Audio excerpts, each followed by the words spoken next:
Seu pai é pedreiro? Por que ele criou um monumento? Ai. Isso é um sonho. Ah. Bora começar mais um episódio aqui do nosso Pódio Audiocast. Bom dia, boa noite, boa tarde. Você falou tudo ao contrário. Vamos lá. Primeiro é o bom dia, o boa noite, boa tarde para as pessoas que estão assistindo a gente. Não. Tem que ser educada. Não, mas a gente pode ser, é dia. É aí o dia, a noite, a tarde, não sei o que, você tá parecendo que nem aquelas pessoas que você, assim, ó, deu fiscal, que você fala assim... Bedel de corredor? Bom dia. Aí deu Tá. meio-dia. Boa tarde. Insuportável. Entendi. Eu falo bom dia pra todo mundo. É isso. Ah, tá. Então, agora nós iremos falar com Caroline. Me conte, resumidamente, por favor, como é aí a sua rotina de cirurgião do trato gastrointestinal, bonita? Bom, resumidamente, basicamente, eu levo o paciente pra dentro do centro Tchau, cirúrgico. acabou nosso podcast. Tchau, eu sou... Você vai deixar eu falar? Vou. Ah, tá bom. Mas eu vou falar bem resumido. Mas é minha revanche. Conta minha 10. revanche. Conta 10 segundos, vai. 10 segundos. Basicamente, eu levo o paciente pra dentro do centro cirúrgico, ele é anestesiado, eu abro a barriga, eu preciso fazer uma cirurgia, eu termino a cirurgia, fecho a barriga, levo ele pro quarto da UTI, eu na enfermaria, pronto, acabou. Nossa, eu fui sucinta! Nunca mais. And was kind Now the world don't move to the beat of just one drum. Essa, Maria. Aquele meme, eu não sei cantar porra da música. Você não é cronicamente online. Não, eu não sou cronicamente online. Você me respeita. Até porque eu tenho mais o que fazer. Eu falei pra você que sua vida não é... A sua vida é muito monótona. A Tá minha vendo? vida não é monótona porque eu tenho que aguentar você. Não sei aonde eu estava com a cabeça. Antes de eu começar a falar... Aceitei que eu te convidei. Não, eu que te convidei. Mas eu te convidei primeiro pra você passar o Natal na minha família. Natal é reunião de amigos, de família, de tudo. Vou chamar seu pai. Papi João Carlos, dá um jeito nessa sua filha, porque tá difícil. Antes de eu começar a falar da minha rotina, eu preciso contar pra vocês assim, ó. Antes de eu convidar a Maria Beatriz pra esse podcast aqui, a Maria Beatriz demorava 10 dias pra me responder. Às vezes eu perguntava pra ela como ela tava bem na segunda, ela ia me responder na outra quarta, assim. Passava a primeira quarta, na outra quarta. Aí eu queria saber como ela estava na segunda, mas aí ela me respondia como tava na quarta. Então assim, ficava uma coisa meio away. Aí, às vezes eu perguntava pra ela assim, cadê aquele paciente, não sei o quê. Aí ela falava pra mim assim, ó, que paciente? Então assim, na vida... Não, assim, depois eu sei convidei dos ela pro meus podcast, pacientes. pra gente fazer esse videocast, aí ela começou a me responder 30 segundos depois. Foi a melhor coisa que eu fiz, gente. Melhor coisa, não adianta.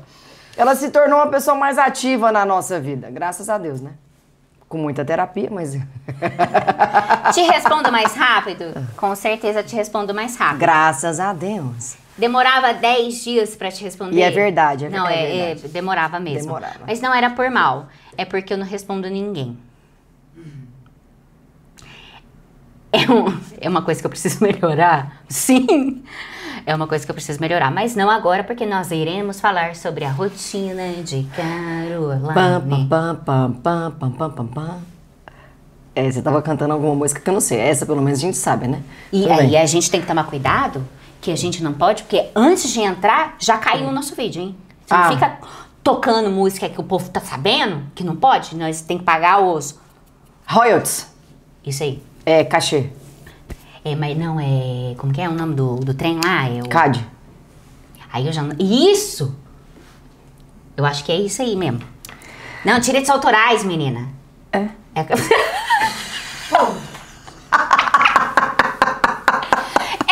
é ótima médica, eu juro que eu sou. Vai. Vamos lá, então. Rotina do cirurgião. Bom, pra me informar como cirurgião, já falei quantas já, vezes pelo eu amor de precisei. Deus, já, chega. 1985, você nasceu. Não. Você que nasceu. Eu nasci bem depois. Eu falei Eu não sou 1900. milênio, mas eu sou geração... Não, eu sou geração Y, Z. Ah, depois a gente entra nesse assunto. Bom, a minha rotina. Então, eu acordo de manhã cedo, eu tomo meu café da manhã. Geralmente eu estou acompanhada da minha digníssima, querida, né? Princesa Aline. Ah, fofinha. A esposa dela está aqui, maravilhosa. E aí, Depois que a gente tomou o nosso belo café, que a gente acorda às 5h30 da manhã, eu começo a minha rotina. Então, assim, às vezes eu tenho que ir pro hospital, passar visita, às vezes eu tenho que ir pro centro cirúrgico. Essa visita é de pacientes que você vai operar ou de pacientes que já foram operados? Pode ser de pacientes que eu vou operar e pode ser de pacientes que eu já operei. Então, dependendo do hospital, tem alguns pacientes que foram operados por mim ou pelo grupo que eu trabalho. E a gente passa a visita para poder avaliar os pacientes no pós-operatório. Se o paciente tem critério de ir de alta, o paciente está bem, ele respondeu bem o pós-operatório. Geralmente, algumas cirurgias dentro da barriga a gente precisa mexer no intestino. Então, o paciente precisa voltar a comer e essa costura... Se a gente precisa fazer uma costura no intestino, o paciente tem que voltar a comer e essa costura não abrir. Então, se o paciente estiver bem, ele vai embora pra casa. E essa costura, curiosidade, assim, gente, eu sou médica, mas eu não sei dessas coisas aí de costurar, não, viu? Essa costura aí, ela costura rápido, né? Não, a gente geralmente, quando a gente mexe com o intestino, a gente faz uma costura, a gente tenta fazer a ligação de todas as estruturas em que foram cortadas junto delas mesmas na outra parte do intestino. Então, a gente faz uma sutura, que chama, né, que é a costura.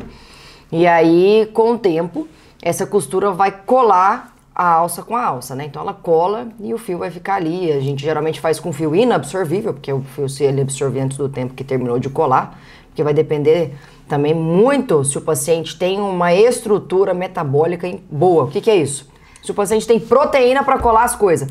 Quanto mais proteína você comer, mais saudável você vai ser, tá? Isso não sou eu e nem ninguém que tá falando, isso aí é a natureza, né? Certo. Então, se você for um paciente magricelo, muito debilitado, a sua cicatrização é um pouco mais debilitada. Exatamente, em qualquer parte do corpo. E aí, se o paciente estiver bem, ele pode ir para casa, ou se o paciente às vezes está meio complicado, às vezes a clínica do paciente está me mostrando que ele não está bem, os exames também estão me mostrando que esse paciente não está legal, às vezes tem alguns exames que tem uma inflamação maior, ou tá com os leucócitos, que são os exames que mostram um quadro infeccioso. São as células de defesa do seu corpo. Exatamente. Então, quando a gente tipo um anticorpo. Quando a gente tem os leucócitos aumentados, então fala assim, tô com infecção no sangue.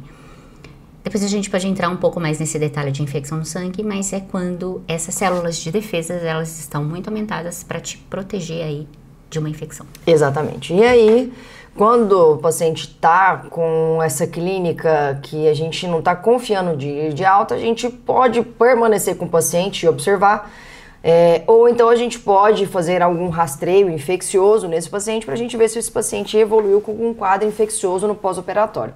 Às vezes os pacientes podem evoluir sim, precisam e demandam de estarem internados para poder fazer antibiótico terapia, porque existem alguns antibióticos que são prescritos apenas dentro do hospital. Sim. Você sabe, né? Sim. Que você é intensivista. Sim. Então, alguns antibióticos a gente não tem eles oral. Então, você não consegue levar esse antibiótico para casa. Você precisa tomar ele na veia. Então, a gente pode permanecer com você dentro do hospital ainda por um tempo para você fazer um tratamento de algum quadro infeccioso que você tem. E me responde, a título só de curiosidade, assim, mais ou menos, às vezes pode ser que você não tenha tanta essa porcentagem assim para me falar. Mas a maior parte dos seus pacientes são eletivos ou são pacientes de urgência, assim? A maior parte dos meus pacientes hoje são eletivos. O que é eletivo? O paciente saiu lá da casinha dele, já sabe que ele vai fazer a operação. Isso. Como eu sou cirurgiã geral e cirurgião do aparelho digestivo, a gente opera tanto pacientes que demandam cirurgia geral, mas eu opto por operar pacientes que estão dentro mais da minha área da cirurgia do aparelho digestivo. Certo. Então, a cirurgia do aparelho digestivo demandam cirurgias que a gente faz tanto do esôfago, né, estômago ou duodeno. Duodeno é a primeira parte do intestino. A gente pode fazer cirurgias no fígado, a gente também pode fazer cirurgias da via biliar, que é onde fica ali a vesícula, né? E a gente também pode fazer cirurgia no pâncreas, né? A gente não pode, né? Na verdade, a gente aprende a fazer essas cirurgias, né? A gente pode também fazer cirurgia no intestino, né? As cirurgias, principalmente oncológicas, né? E a gente também... Cirurgias oncológicas seriam cirurgias de câncer. Isso. E também, algumas vezes, cirurgias do reto, tá? Algumas áreas da cirurgia do reto ficam com coloproctologista, né? Mas caso... reto é uma parte do seu ânus. Só pra falar, mais ou menos. Que às vezes eu tô falando do modo errado cirúrgico, mas é o fiofó. É uma parte ali que chega no fiofó, o reto. Exatamente. E aí... Então, a gente tem várias cirurgias dentro dessa gama, né, que é a gastrocirurgia. E a gente dá uma vazão nesses pacientes de todas as patologias que ele tem, que a gente precisa ajudar o paciente. Então, a maioria dos pacientes são eletivos. Quando o paciente chega dentro de uma urgência e que ele precisa ser operado, o cirurgião geral ou o cirurgião do trauma, né, que é o cirurgião que está mais habilitado para poder receber esse paciente, que é um paciente de cirurgia de urgência. Não quer dizer que eu não saiba e o gastrocirurgião não saiba mexer com cirurgia de urgência. Mas... É que nem eu com a pediatria. Um médico, a criança assim. Mas quando... Mas não é nem tanto não, porque você até consegue fazer essa cirurgia. Você com pediatria, amiga? Não, eu não com pediatria não, porque eu saio correndo. Então. Mas você até consegue fazer, né, com amiga? certeza, a gente precisa aprender. Você é cirurgiã Cirurgiã geral, geral, sim. A minha comparação, foi péssima. Foi horrível. Eu também caí, que eu falei sim, né? Então... Nossa, nada a ver a minha comparação. Vamos... Você opera criança? Bota all black essa parte. Você opera criança? Não, a gente opera pacientes a partir de 13 anos, tá? Ah, tá. Então, quem opera criança é o cirurgião pediátrico. Que aí ele faz específico. Isso. Tá bom. E aí, a maioria das cirurgias, quando eu optei por fazer cirurgia do aparelho digestivo, seria para mim operar cirurgias diretivas. Quando eu quis fazer cirurgia do aparelho digestivo, era pensando em cirurgia bariátrica, porque meu pai e minha mãe fizeram cirurgia bariátrica, inclusive em Campinas, e eu sempre gostei da área de cirurgia bariátrica. Mas depois que eu entrei para aparelho digestivo na Unicamp, eu vi uma gama que era dentro da área da gastrocirurgia, que eu mexia com fígado, pâncreas, intestino, podia mexer com estômago, com esôfago. E eu descobri uma área em que eu não tinha muita noção do que era, sabe? E aí eu gostei muito. Qual que é o seu órgão favorito? O meu órgão favorito? É difícil falar, porque eu gosto de todos. Deixa de ser insuportável. Engraçado, eu mudei muito o meu pensamento nesse último ano, porque você ter uma posição como residente e uma cabeça de residente é bem diferente quando você assume uma posição de preceptoria em que você precisa ensinar as pessoas, né? Eu não sou a pessoa mais inteligente do mundo, mas eu sempre tento aprender as coisas da forma como... Você é inteligente assim, amiga? Como precisa aprender, né? Então, assim, tem muita coisa que eu aprendi de orelhada, porque eu não tinha tempo para poder estudar, e tem muita coisa que eu aprendi estudando também. Mas hoje eu acho que a via biliar e o pâncreas é um sistema muito interessante, assim. Eu acho que é um sistema muito interessante para você cuidar, e você consegue fazer cirurgias e modificações ali que o paciente não consegue continuar vivendo e tendo todo o trajeto da comida e o trajeto da via biliar, que a bile passa por ali, né? Um dia a gente vai comentar sobre isso. Um dia a gente comenta sobre aonde fica, bota desenhinho, mas eu gostei de saber o meu sistema aí, quer dizer, o meu órgão. Então, inclusive, assim, quando a gente... Eu estou falando, Tá vendo? Ela não deixa eu falar. Gente... Que o meu predileto é o fígado. Por quê? Porque o fígado, ele fica, às vezes, em extremo, o paciente tá muito ruim, mas muito ruim. Mas muito ruim. Pensa, paciente muito ruim. E o fígado tá lá, fazendo as coisas. E tá lá. E tá lá. E dando tudo de si. E o paciente recupera. E o fígado tá lá. Quando o fígado dá ruim, geralmente o paciente tá muito ruim. Isso Volta. Tudo bem. E aí... Eu ia fazer um comentário aqui, mas eu não posso fazer alguns comentários. Não faça esse comentário, não é necessário. Muito obrigada, tchau. Bom, então, voltando ao nosso assunto sobre a minha profissão, né? Que a Maria Beatriz não deixou falar. Mas, então, assim, inclusive, quando a gente vai mexer com o esôfago, você sabia que a maioria das cirurgias hoje, quando a gente mexe no esôfago, a gente faz cirurgia de vídeo pelo tórax?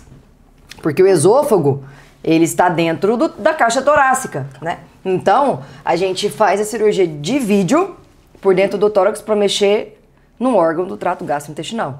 Legal. Loucura, né? É, muito louco. Então, e aí, a não gente gostei, hoje... não combinou. Não? Não. Ficou péssimo. Então, muito louco. Mas, bom, então é uma área em que ela é muito abrangente. Então, assim, a gente consegue fazer cirurgias para algumas doenças que são benignas, que não tem algum tipo de tumor maligno. Às vezes, cirurgia de refluxo, tem muita gente que tem doença do refluxo gastroesofágico, né? Aquela famosa aguinha que sobe ali, ó, e dá aquela coisinha assim, amarga, né? Exatamente. Às vezes, os pacientes que comem e tem sensação de entalamento, né? Que é a famosa disfagia que a gente fala. Então, são cirurgias em que são doenças que a gente chama de doenças benignas, que não são doenças que têm um tumor lá, mas o paciente precisa da cirurgia. Perfeito. A cirurgia bariátrica. Pacientes hoje, né, a gente sabe que a obesidade está aumentando muito, então é do escopo também do cirurgião do aparelho digestivo também poder fazer cirurgia bariátrica. Cirurgia também de vesícula, pedra de vesícula. Né? Cirurgia de vesícula, tanto o gastrocirurgião quanto o cirurgião geral faz. Mas o gastrocirurgião, ele geralmente é chamado para poder fazer as correções de patologias que envolvem até a via biliar. Às vezes o paciente tem uma infecção da vesícula muito grande e que essa vesícula já juntou com a via biliar ali, ó. E aí, às vezes, o cirurgião geral... Quando o processo inflamatório que tem, Exatamente. eu não sou cirurgiã, entendeu? Mas assim, sou leiga também, igual a você. O órgão tá lá inflamado, então a vesícula tá lá inflamada, ela acaba grudando mesmo em outras partes ali, e aí fica difícil aí a ressecção, e aí precisa ir de Isso, a gente não Caroline. consegue... Exatamente, a gente não consegue ver aonde... Porque deveria ser colorido e deveria ser azul e vermelho. Não. E a via biliar deveria ser verde. Mas a via biliar é azul. Ela é meio roxeada azul. Não, ela é verde no desenho. Depois o nosso técnico, nosso técnico não, nosso filmmaker, vai colocar aqui. A via biliar tem que ser verde. Tá bom. Beleza. E aí... Editor! A gente vai conversar com o Netter depois, né? Netter é o livro mais famoso... Netter! Ai, meu Deus anatomia? do céu! Ela é Instagram? Instagram! Ela é TikToker! Ai, ela falou Netter! Netter. É Netter. Depois eu mostro pra vocês o Netter. E o Guyton? O Guyton é maravilhoso. O Guyton. Só bota! Só bota ali, só bota aqui. Eu gosto muito do Guyton, mas eu chamo ele particularmente de Guiton. Bom, vamos voltar aqui, porque... Tchau. Mas Guiton. depois eu vou trazer o meu Guiton aqui, vai o pai dos burros. Eu não sei dos nem se o médicos. Guyton tá vivo ou tá morto. Mas se ele Não. estiver morto, ele tá dentro do caixão sambando. Foda-se. Bom, e aí, então, gente, o gastrocirurgião nada mais básico do que a primeira parte do que eu falei pra vocês lá. Eu levo o paciente pra dentro do centro cirúrgico, ele é anestesiado, a gente começa o procedimento cirúrgico, terminou o procedimento cirúrgico, a gente fecha a barriga toda, o paciente ou vai pra enfermaria ou vai pra UTI. Amiga, uma coisa super importante. Como não esquecer coisas dentro da barriga do paciente? Isso é uma coisa muito interessante, inclusive pode acontecer com qualquer cirurgião. A gente sempre opta por fazer contagem das compressas e dos materiais. Então, quando a gente termina a cirurgia, a gente sempre opta por fazer esse tipo de contagem. E tem uma pessoa específica para fazer essa contagem ou todo mundo participa dessa contagem? Todo mundo participa dessa contagem. Então, eu vou começar do início o que a gente faz dentro do centro cirúrgico. Então, aprofundando mais dentro do centro cirúrgico. Então, o paciente, primeiro, quando ele está com uma cirurgia eletiva, então ele passou primeiro comigo no ambulatório. Eu solicitei exames para ele pré-operatório, às vezes exames de sangue, às vezes um eletrocardiograma, às vezes um raio-x. Por quê? Porque os pacientes precisam, às vezes, de ter uma avaliação do cardiologista e do anestesista. Então, o cardiologista e o anestesista, eles sempre vão querer ver o raio-x para ver a área cardíaca, o tamanho da área cardíaca, o eletrocardiograma, para poder ver como é que está o batimento do seu coração. Então, se tiver tudo ok, eles vão liberar a cirurgia e eu vou pedir a cirurgia e aí o paciente vai ser encaminhado para fazer o procedimento dentro do hospital. Aí o cardiologista pode falar para mim, não, esse paciente aqui não é muito bom não, ele tem alguma doença que precisa de vaga de UTI, ou então se o paciente não, tá tudo bem, ele pode ficar depois no leito de enfermaria. E aí o anestesista vai falar assim, nossa, o paciente ele pode precisar de uma anestesia, que é uma anestesia hack, às vezes é uma anestesia que faz nas costas, que é aquela anestesia de grávida. Anestesia na coluna. Exatamente. E aí, às vezes, ou então o paciente vai precisar... A gente não anestesia a coluna, só pra vocês, mas é só uma anestesia aqui embaixo. Exatamente. E aí, às vezes o anestesista vai falar, não, essa cirurgia o paciente vai precisar de uma anestesia geral, que é uma anestesia que você cede o paciente todo e ele vai ser, ele vai ficar respirando por ventilação mecânica durante todo o tempo da cirurgia. E aí, depois dessas avaliações, o paciente, então, chega o dia da bendita cirurgia. Então, o paciente vai fazer uma cirurgia de vesícula. Ele vai, interna, ele tem que estar em jejum. O jejum deve ser de 8 horas, no mínimo, para o procedimento cirúrgico. E aí, depois que o paciente é submetido à anestesia, a gente começa o procedimento. Então, no início do procedimento, a gente vai fazer um check-in, na verdade, de cirurgia segura. O que que é? É uma listagem que a gente faz do paciente, pra gente saber se é o paciente certo, porque toda cirurgia, ela precisa ser uma cirurgia segura. Então, a gente precisa saber se é o paciente certo, a gente precisa saber se a idade do paciente baixa, porque muitos pacientes têm o nome igual, então, João José Pereira, tem vários João Pereira da vida, tem vários José Antônio da vida, entendeu? Então, a gente precisa fazer tudo isso, até alguns checklists perguntam até o nome da mãe, para você ter noção. E aí a gente pergunta qual que é o procedimento, qual que é o antibiótico que vai fazer antes da cirurgia, porque tem algumas cirurgias em que o paciente precisa de antibiótico profilaxia. O que que é a profilaxia? Você vai dar um antibiótico antes do paciente ser submetido à cirurgia. E aí você precisa falar se o paciente tem risco de sangramento, se o paciente precisa ter demarcação de alguma lateralidade. Às vezes o paciente vai fazer uma cirurgia na perna, tem que marcar se a perna é direita ou esquerda, no braço direito ou esquerdo, tá? A gente precisa ver se o cirurgião ou a equipe cirúrgica completa está dentro de sala. A gente precisa ver quantas gases ou quantas compressas, dependendo da cirurgia, precisam estar em cima da mesa, e tem que fazer essa contagem antes e tem que fazer essa contagem depois. A gente precisa, às vezes... Então a gase que sai do paciente não é jogada no lixo? Ela não é jogada no lixo. A gente precisa fazer a contagem, principalmente cirurgias videolaparoscópicas, porque a cirurgia videolaparoscópica não dá para você enfiar um tamanho de uma compressa grande, né? A cirurgia videolaparoscópica, a gente faz uma manipulação de pinças dentro do paciente. Então, a gente vai fazer o uso... é menor. As pinças são de 0,5 centímetros até 1 centímetro. Ah, interessante. Então, assim, você colocou uma compressinha lá, que seja pequenininha, coisou comprimiu lá o vaso. Essa compressa vai para uma outra mesa e depois ali vocês vão recontar. Isso, ela vai, geralmente a gente coloca no hamper, né? Então, o hamper, e aí tem uma circulante. A circulante da sala depois, ela vai, antes de a gente terminar a cirurgia, faz uma contagem das compressas ou até contagem dos materiais, dependendo do tipo de cirurgia. E aí a gente termina a cirurgia se bater tudo.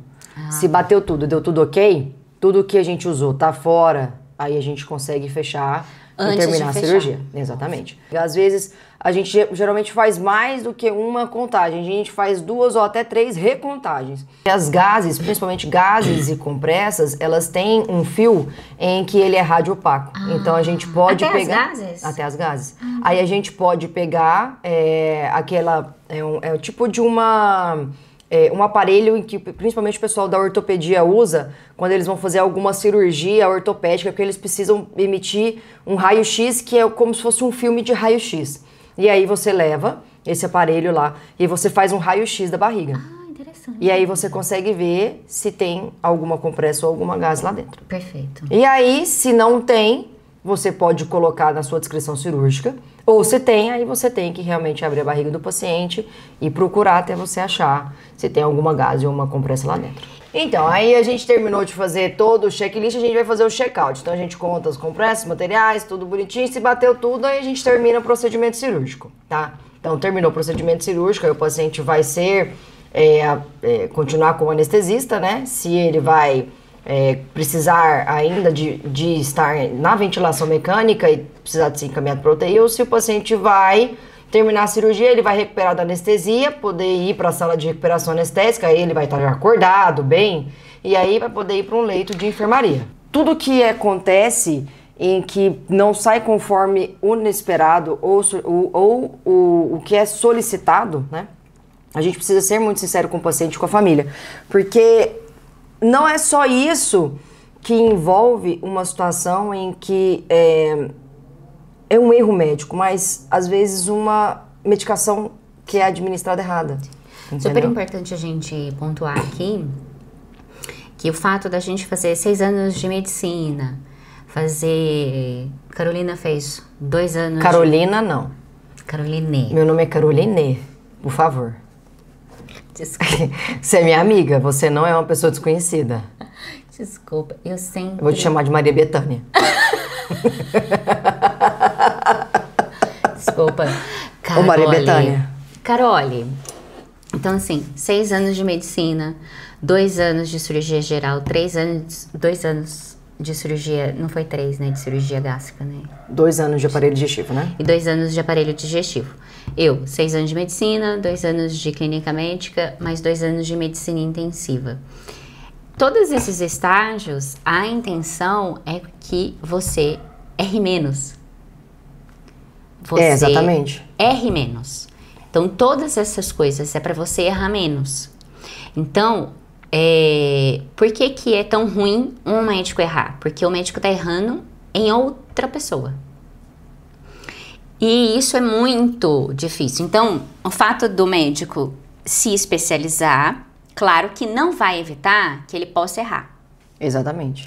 Mas o fato é que a relação médico-paciente não é para te livrar de um processo ou de algo do tipo que você fez ou que veio uma medicação. Por quê? Porque às vezes isso pode levar à morte do paciente, isso pode ter várias complicações. Mas o fato é que o médico está lidando com uma técnica e essa técnica não é passível de não erro. Exatamente. Então a gente precisa entender isso e entender que essa comunicação, de você comunicar o que acontece com o paciente, não é contra o médico. É a favor de uma relação. E o mais importante assim, é que quando esse tipo de situação acontece dentro de um procedimento cirúrgico, não é culpa só de uma pessoa. Sim. Né? Então, assim, isso é um processo e é um conjunto. Então, é um conjunto, tanto do cirurgião quanto o primeiro auxiliar, que é um outro cirurgião. Às vezes, a cirurgia tem mais de 1 ou 2 cirurgiões acontecendo. A gente tem uma pessoa que é um instrumentador, entendeu? Então, tem o circulante em sala e tem o enfermeiro que também, ele consegue gerir todas as outras salas, né? Que é o enfermeiro coordenador do setor do centro cirúrgico. E então, não é um erro de uma pessoa só, entendeu? É que nem na UTI, só um adendo, né? Você vai fazer uma medicação, então o médico prescreve a medicação.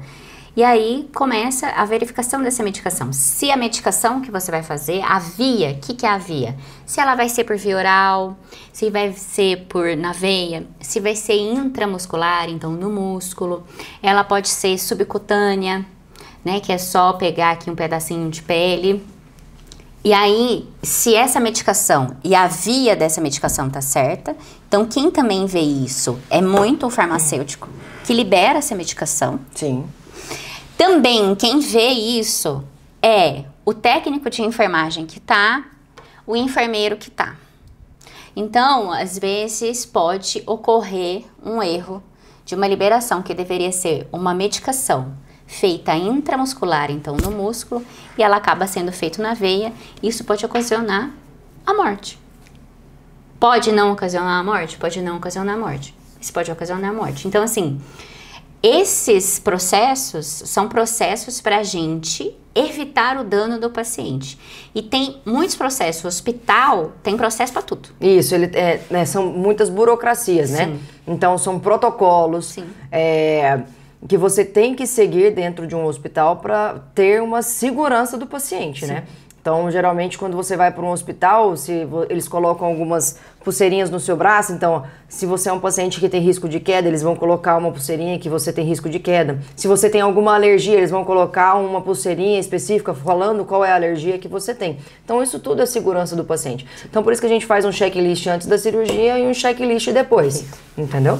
Então, e o que mais, amiga? Depois, então, disso que a gente falou, aí o paciente ficou bem, tudo certinho, ele volta. Quando você for dar alta, esse paciente tá tudo ok, você dá alta, você já dá um encaminhamento para ele retornar todas as cirurgias. Precisa de um retorno em 30 dias, 40 dias? Como que é isso? Geralmente cirurgias em que o paciente ele precisa de uma cirurgia de pequeno porte, como o paciente foi operado de uma apendicite, que era uma apendicite grau leve, ou o paciente que foi operado de uma cirurgia de vesícula, que era uma cirurgia eletiva. às vezes a gente pode pedir para o paciente voltar de uma semana até 15 dias no seu consultório, no seu ambulatório, para você rever o paciente. Lembrando que todo procedimento cirúrgico, você obrigatoriamente precisa rever o seu paciente, né? Porque o paciente, quando ele é submetido a uma cirurgia, a cirurgia não acaba só ali. O paciente precisa recuperar no pós-operatório. E dependendo da cirurgia, a recuperação demora de 6 meses a 1 ano. Então, você precisa acompanhar esse paciente. Por quê? Porque muitas vezes, se o paciente for submetido a algum tipo de cirurgia, ainda há complicações que o paciente pode ter do procedimento cirúrgico. Entendi. Que são tardias, entendeu? Tá. Não precisa ser tão precocemente. E aí, quando você termina todo esse acompanhamento do paciente, você pode dar alta do seu ambulatório, sim. Se o paciente estiver bem e não tiver tido nenhuma complicação. Mas, prioritariamente, você precisa rever o seu paciente aí precocemente, e aí você pode prolongar ou até espaçar o acompanhamento desse paciente. Então, se for um paciente com uma cirurgia que é uma cirurgia mais que demanda de mais tempo, uma cirurgia mais complicada, às vezes uma cirurgia oncológica, que é uma cirurgia de câncer, você precisa talvez fazer esse acompanhamento mais de perto do paciente, porque o paciente pode ter algumas complicações que elas tendem a acontecer alguns dias do pós-operatório. Deixa eu perguntar. Tem né, por exemplo assim, você então é cirurgião do aparelho digestivo. Amiga, você já falou isso 5 vezes aqui na conversa nossa. Foda-se. E aí?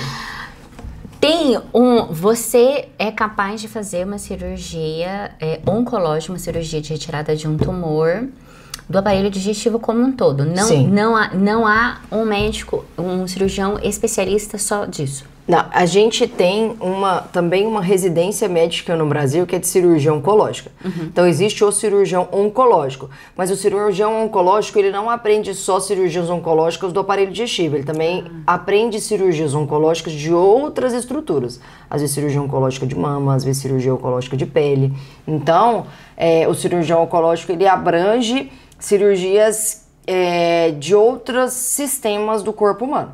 Entendi. Agora, o cirurgião do aparelho digestivo, ele pode fazer cirurgias oncológicas do aparelho digestivo. Certo. Ele também é habilitado. Ele também é habilitado. E aí, esse médico, essa residência de cirurgião oncológico é depois dos 3 anos de residência normal? Não, da cirurgia geral, sim. Você pode terminar a cirurgia geral e fazer a prova de subespecialidade em cirurgia oncológica. Ah, entendi. Tá bom. É como se fosse uma outra subespecialidade cirúrgica. Entendi. Como plástica, cirurgia do aparelho digestivo, cirurgia torácica, entendeu? Entendi. E aí, quando a gente termina a residência, esse é um ponto importante. A gente também pode prestar o título de especialista em cirurgia do aparelho digestivo. E o título de especialista em cirurgia do aparelho digestivo pode também te dar o título de especialista em cirurgia oncológica do aparelho digestivo.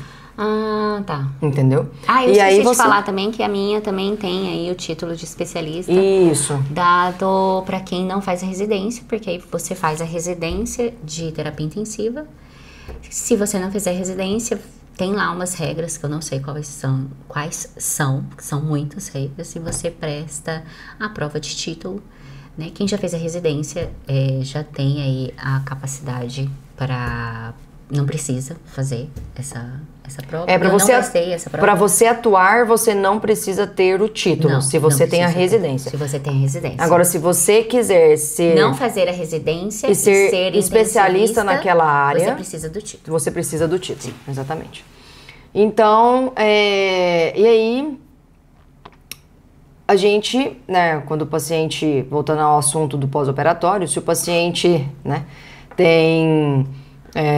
uma melhor sobre mim, esse podcast. Só sobre mim. É porque a gente tem que voltar ao fio da meada, porque a Maria Beatriz, ela foge, entendeu? Ela só vai sobre pro outro mim, lado e tem que voltar. Eu sou muito preciosa. Isso.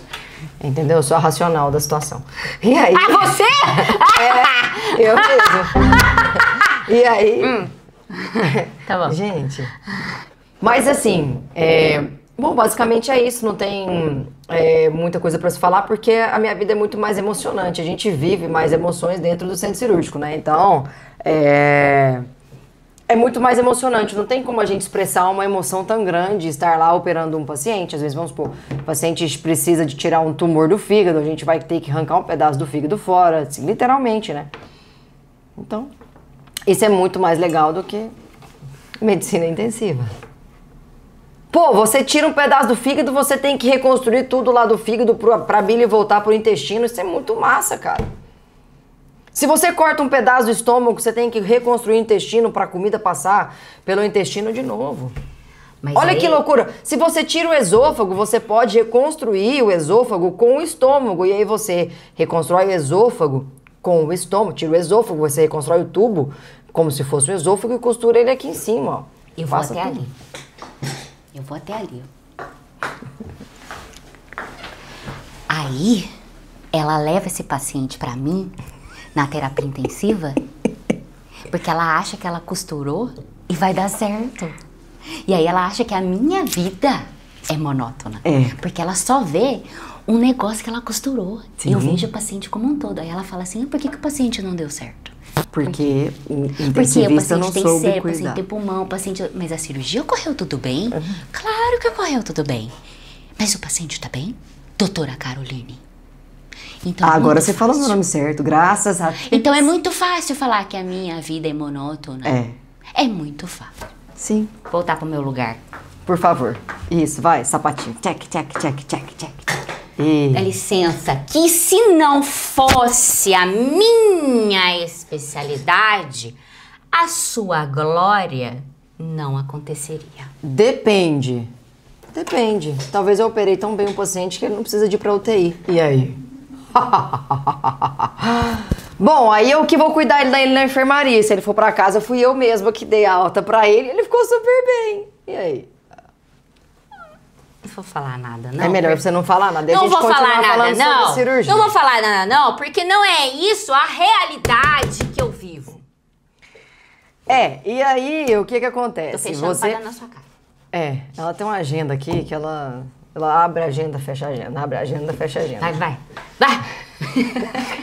Mas a realidade cirúrgica ela é bem interessante, porque você se depara muitas vezes com uma realidade em que você não imaginava, assim. A gente pode fazer vários exames, né, pré-operatórios, a gente consegue muitas vezes ver com a tomografia, com a ressonância, ou com uma endoscopia, a gente consegue ver o que está acontecendo ali com o paciente. Quero colocar aqui, quero fazer intriga de especialidades. Você acha que você salva vidas?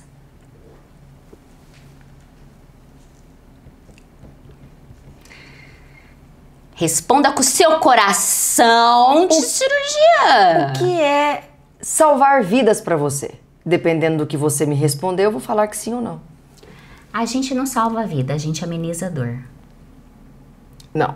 O que é salvar vida para você? A gente não salva a vida. A gente não salva a vida de ninguém. A pessoa que se salva. É, a pessoa que se salva mesmo, porque ela precisa melhorar com todas as medidas que a gente faz. A pessoa que chega pra mim, eu não salvo a vida. Quem salva a vida? Bombeiro. Esse povo aí, povo SAMU, salvou lá. A pessoa tá... Vou morrer agora. Não vai não, que eu te peguei. Te peguei no pulo. Aqui, ó. Sabe que tem uma parte do filme da Cissa Imperatriz que ela faz assim. Quem que é essa? Cissa Imperatriz. Cissa? Cici a Imperatriz. Ah, mas Assim, tá depois, tudo né? bem. Isso é outra coisa, deixa pra lá. Depois se você não sabe o que é o filme da Cissa Imperatriz, você faz favor e vai assistir. Você precisa de um pouco de cultura. Aí eu não quero saber da Inglaterra nem dos Estados Unidos agora não. Tá bom.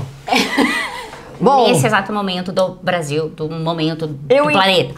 eu Aí, entendo que presta você atenção. quer falar que a gente não salva a vida, mas a gente, assim, ó, a gente Vai, cura. deixa de ser a mentirosa, gente Carolina, cura que vocês paciente. cirurgiões. A gente cura paciente.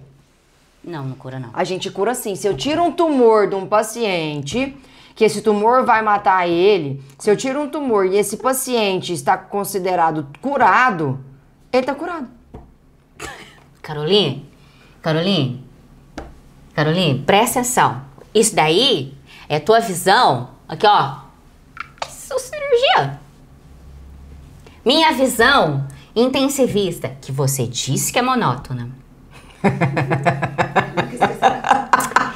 Isso pegou. Você tá parecendo escorpião, sabia? Escorpião que fica repetindo as coisas ruins que eles Mas você não sabe o que é um leonino com ranço? Um leonino com ranço? Você vai ver só. Presta atenção. Ai, que irritação. Ó, O paciente tá lá. Que nem a Cici, sei lá eu, quem que é essa Cici? Ai, tô morrendo. Chegou pra mim, já foi atendido inicialmente, tá grave. Mesma cirurgia, mesmo sexo, mesma idade. Então, 2 homens com a mesma idade, com a mesma cirurgia, com o mesmo problema. Você faz as mesmas coisas. Claro que você não faz as mesmas coisas porque você individualiza o paciente, você individualiza o caso, tá tudo certo, você respeita a individualidade de cada paciente. Até se eles forem irmãos gêmeos? Cala a boca! Me irrita! Você faz o que você tem que fazer. Quem vai se recuperar é o paciente. É o paciente, é o corpo do paciente, é o paciente que responde, é aquele coração, é aquele fígado, é tudo. Se você vai lá, você faz sua medida. A glória e a desgraça... sempre. A glória e a desgraça é toda do paciente. Não, ela acha que ela ir lá tirar o negócio, ela resolveu o problema. Mas se eu largar o negócio lá, o paciente vai morrer. Amor, o paciente pode morrer mesmo você tirando. Eu sei, mas a gente dá uma possibilidade dele viver. A grande questão é... Então, mas você não curou. Você amenizou a situação. Mas se o paciente... Isso depende, porque se a gente... Aí a gente vai entrar num ela acha assunto. que ela cura. Ela acha que ela cura. Mas se o paciente tem um tumor precoce e a gente tira, ele tá sendo curado. Não, amor. Ele está sendo um paciente que tem um tumor. Tirou o tumor. Perfeito? Tirou o tumor. Foi lá, tirou o tumor, fez os exames. Remissão ali do tumor. Ele não recebe alta, ele fica ali acompanhando. 3 meses, 4 meses, 5 meses, 6 meses, 1 ano. Pro resto da vida dele. Mas isso não necessariamente o paciente vai precisar de outros tratamentos pós-cirúrgicos. Pode, outros tratamentos pós-cirúrgicos. Isso não quer dizer que ele não vai precisar de outros tratamentos clínicos. Então você não pode dizer que você cura. Quando tira o tumor, o paciente não tem mais o tumor, ele está curado. Adoro! Aí depois ela fala que a minha especialidade é monótona. Eu tenho que lidar com isso aqui. Bom, então, acho que é isso Quem a minha vida... começou a agressividade foi você. Acho que é isso a minha vida de cirurgião. Então, é bem legal. Cada dia tem uma cirurgia diferente para fazer. Você aprende sobre vários órgãos do aparelho digestivo. Que não são coloridos. Eles são sim, tá? Eles são sim. Não são. É sim, a gordura é amarela, o estômago é rosa, o fígado a gente não pode mostrar aqui no vídeo o nosso... um vermelho escuro. Você, porque eu já vi. Marrom. Porque você já me mostrou foto, porque pode tirar foto. Calma, gente, tá? Pera aí. É tudo eticamente liberado aí. A gente não pode mostrar essas fotos aqui, porque não é eticamente liberado nesse caso. Mas não é bonito que nem no livro. Eu vou depois, a gente vai trazer o livro do Netter. Como que é? Netter. A gente vai trazer o livro e é tudo muito bonito. Aí você abre, não é bonita que a gente... A gente é bonita, a gente é bonita. Ai, a gente é bonita. Ai, como a gente é linda. A gente é linda por dentro. Só que não é colorido. Então, pra mim, não ia funcionar. Tchau. Bom, depois de toda essa filosofia da Maria Bethânia aqui... Carolina. A gente vai me dar... deixa tão nervosa que eu erro o nome Ela não dela. deixa eu dar tchau. Então, gente, que bom que vocês ficaram até o fim do vídeo. A gente não vai vender nenhum curso. Tchau pra vocês. Tchau. Beijo.